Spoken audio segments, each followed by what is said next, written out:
మన్యం జిల్లా అరకు పార్లమెంటుని చుట్టొచ్చిన గీతమ్మ 7 నియోజకవర్గాల్లో విజయవంతమైన పర్యటనలు. అడుగడుగునా గీతకి ఆదరణ. అరకు పార్లమెంటు పరిధి మన్యం జిల్లాలో గత 4 రోజులుగా జరుగుతున్న ఎన్నికల పర్యటనలు. అరకు పార్లమెంటు బీజేపీ కూటమి అభ్యర్థి కొత్తపల్లి గీత విజయవంతంగా నిర్వహించారు. వివిధ గిరిజన మండలాల్లో సుడిగాలి పర్యటన చేశారు. అరకు పార్లమెంట్ ఎంపీగా గతంలో తాను చేసిన అభివృద్ధి పనులు కొత్తపల్లి గీత గుర్తు చేశారు. గిరిజనులు కూడా గీత చేపట్టిన అభివృద్ధి పనుల్ని పలువురు గుర్తిస్తూ ప్రచారంలో గీతక్క వెంట నడుస్తూ ప్రచారం చేశారు.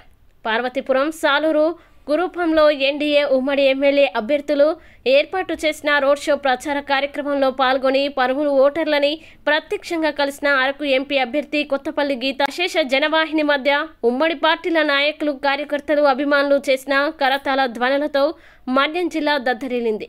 రహదారికి ఇరువైపులా మహిళలు పెద్ద ఎత్తున హారతులతో స్వాగతం పలికిన ప్రజానికం. అరకు నియోజకవర్గ పార్లమెంటు పరిధిలో ఉన్న 7 నియోజకవర్గాల్లో ఇప్పటికే సుడిగాలి పర్యటనతో గిరిజనులతో మమేకమయ్యారు కొత్తపల్లి గీత. పాస్ అవ్వాలి. ఈ రోజు ఉప ముఖ్యమంత్రిగా ఉన్న మన పుష్పశ్రీవాణికి అధికారం ఏమన్నా ఉందా? రాజన్న గారికి అధికారం ఉందా? ఉప ముఖ్యమంత్రి పేరుకే గాని వాళ్ళు కనీసం బయటకు వచ్చేది ఏదన్నా ఇప్పుడు పవన్ కళ్యాణ్ గారిని ఏమన్నా అంటేస్తారు, లేకపోతే చంద్రబాబు నాయుడు గారిని అనడానికి వస్తారు, లేకపోతే ఎవరినైనా విమర్శలు చేయడానికి మాత్రమే ఈ రోజు మంత్రులు బయటకు వస్తారు. నీటిపారుదల మంత్రి అంబటి రాంబాబు గారు, ఆయన ఎవరైనా తెలుసామా మీకు? బూతులు మాత్రం మాట్లాడే